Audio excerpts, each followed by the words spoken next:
Maayong adlaw, kumusta kayo dyan? Hi guys, currently we are here in Fahil na Pizza Hut. So it's been a long time na guys na wala tayong kain-kain ng pizza, pero sa Pizza Hut lang ha. Nakakain naman tayo ng pizza, pero yung sa normal na mga other brands na pizza. Alam niyo naman, pag kumain kayo ng pizza, meron talaga siyang mga specific na mga taste, diba? So ngayon, gusto ko kasing kumain ng pizza, as in Pizza Hut. So, pagpasok nyo dito, guys, automatic yung waitress, ililid kayo dun sa cashier para mag-scan ng QR code nila. So, Thursday pala tong araw na to, guys. So, wala pang masyadong tao dito. Or, hindi ko alam bakit walang masyadong tao kung hindi, nasa mall sila ngayon. Ang Pizza Hut na palang branch na ito ay dito sa may seaside ng Fahil. So, nakikita nyo naman, diba, walang masyadong tao. Pero, pag sa mall kayo pumunta, guys, medyo puno talaga kasi nasa food court lang naman ang Pizza Hut. So, as usual, mag-order tayo ng may salad nila kasi minsan nakakamiss din yung salad nila dito. Especially yung macaroni salad. Ang kinakain ko talaga dito sa Pizza Hut guys is yung Hawaiian flavor at saka yung chicken ranch na flavor. Yun lang yung dalawang gustong-gusto kong kainin dito. So let's go. Kukuha na tayo ng salad nila. So first in the plate is yung corn. And then next is yung macaroni salad. So dadamihan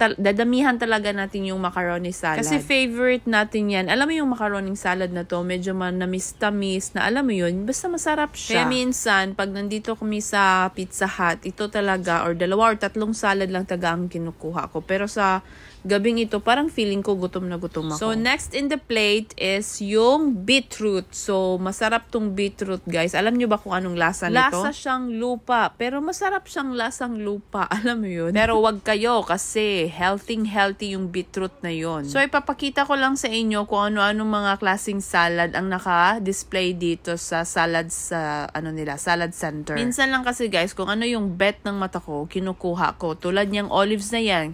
May kinuha akong olives. Ito, hindi ako kumuha niyan kasi masabaw. Hindi ko alam kung anong salad yun. Tapos si Auntie Pizza, nag-refill na siya ng macaroni salad kasi naubos na namin yung macaroni nila. So, okay lang din yun. So, kung gusto mo ng eggplant salad, meron din silang eggplant salad. So, ito na yung nakuha natin sa plate natin. Yung nasa ibabaw is croutons at saka may white cheese or feta cheese na favorite ko. So, ito na yung ito na yung order natin. Waiting na tayo. Ang kinuha nating pizza is medium size na Hawaiian flavor. O, diba? Masarap yun kasi meron siyang pineapple. Hindi ko lang sure, guys, kung bottomless ba tong drinks nila. And then, pwede ka ring mag-request. Kung gusto mo nung palagyan ng lemon, pwede mo rin palagyan ng lemon yung drinks na yan. Kaya lang naman talaga kami nagpunta dito kasi akala namin dyan sa tapat, meron pa yung A-house na yan. Pero nung dumating kami dito, wala na pala. So, wala lang. So, dito na lang kakain.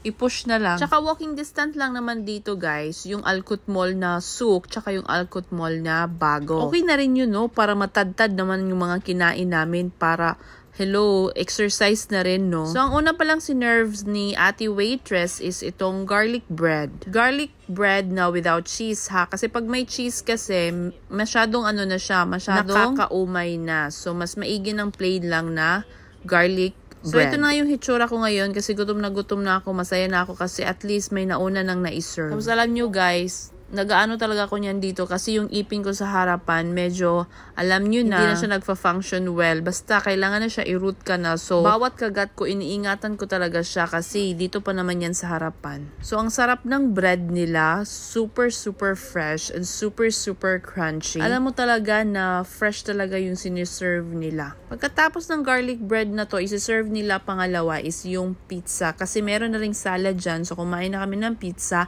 And then, after nyan, yung pinakalas na isi-serve nila is yung pizza. Actually, guys, gusto ko rin gumala ngayon kasi gusto kong bumili ng shoes. Pero ang ending nito, guys, alam nyo ba kung ano ang ending nito pagkatapos kong kumain? Bumili na naman ako ng damit. Diyos ko po, ang dami ko ng damit. May nakita kasi ako naka-sale.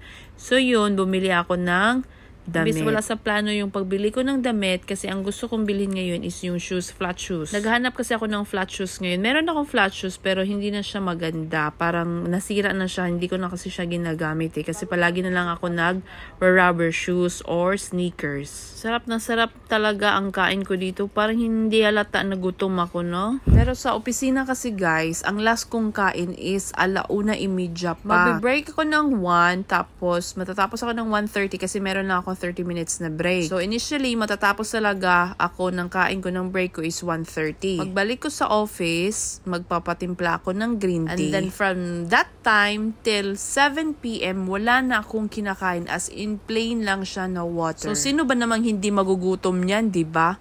Simula alas 2, alas 3, alas 4, alas 5, alas 6, alas 7. 6 hours guys, wala akong kinakain. Either green tea lang siya, alas 2, tapos additional 1 coffee, or minsan wala na talaga kasi sobrang busy ko. Kaya pasensya na talaga kasi minsan gutom na gutom talaga ako pagdating sa dinner. Kaya lumalamon talaga ako. Nagdadala naman ako ng pagkain, yung mga maliliit na crackers, pero iwan ko, parang hindi ko bet kumain ng afternoon eh. Kasi sa umaga naman, parang walang masyadong trabaho, diba? Doon na bumabanet sa hapon, kaya nakakalimutan ko ng kumain in between sa afternoon ko na duty. May chika pala ako sa inyo. Hindi na pala ako kumakain ng rice ngayon. Magwa 1 month na akong hindi kumakain ng rice. Pero hindi ko alam, parang wala pa rin nangyari.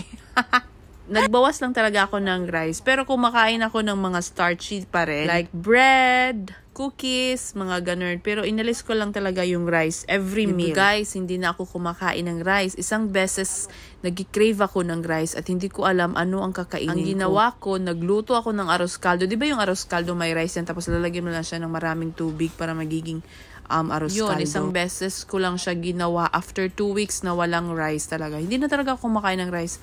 Promise, wala na akong rice ngayon. Kahit may invitation na kakain, halimbawa pupunta sa Jollibee, di ba? Masarap kumain sa Jollibee pag may chicken joy tsaka rice. Ang ginagawa ko na ngayon is chicken lang talaga tsaka spaghetti or palabok. Yun lang, wala na talaga siyang rice. Diet muna tayo ngayon, guys. Tapos, pag kumakain naman ako, puro talaga siya ulam. Alam mo yung ulam dito, ulam doon, yan lang talaga ang kinakain ko. Tapos, pag minsan naman, nakakaumay na, so, nagdadagdag ako ng isang loaf ng bread. Isang loaf lang. Pag minsan, pag gutom na gutom talaga ako, nagdadagdag ako ng 2 loaf ng bread. Tapos ngayon, meron ako na-discovery na bread na advice siya ng kasamahan ko sa work ko. Isa siyang type ng bread na ang main content, ang component niya is protein. So, protein bread siya. Para siyang kubos, pero ito pang mas dyan guys, kasi hindi siya nabibili kung saan-saan. Sa mga malalaking supermarket lang siya nakikita. Sa mga nakapanood ng video ko na to, ay naku, wag na kayong kumain ng rice. Mahal na ang kilo ng rice. Ulam na lang kainin nyo. Kung hindi, yung itlog na lang sana. Pwede na rin yun. Sa breakfast no, 2 boiled egg, tsaka 1 banana, tsaka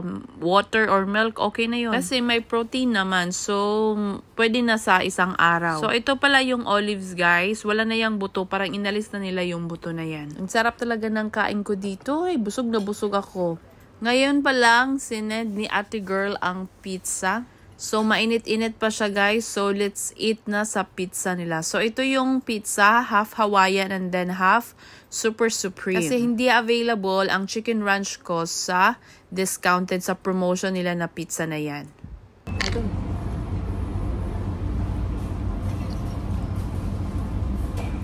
Sarap ng olives ba?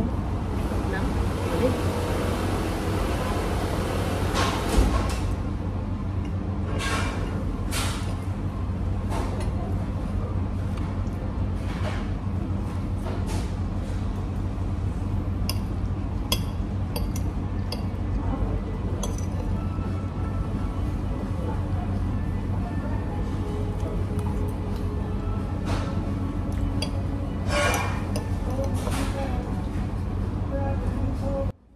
Ito yung beetroot guys, na ang lasa ay parang lupa. Pero wag ka, healthy yung beetroot na yan. So kayo, dapat kumain kayo ng ganito, yung beetroot. It's good for the heart and lungs tong beetroot na to guys. Alam nyo yan ha, yan yung mga main benefits ng beetroot na yan. I don't know ha, pero sa Pilipinas, never ako nakakain ng beetroot. So, ito na yung pizza ko. Super Supreme yung half ng Pizza Hut na in-order namin. Meron siyang meat, cheese, lahat ng kinds ng vegetables, andyan siya. Lahat ng vegetables talaga. At bestseller naman din kasi ang Super Supreme na yan dito sa Pizza Hut. So, okay lang. Masarap naman talaga siya. Gusto ko matry ang Pizza Hut sa Philippines, pero let's try next time. Para ma-compare naman natin yung lasa dito at sa Philippines. Mag-visit na kayo dito guys ha, okay? Beshi. Pang third slice ko na to, beshi.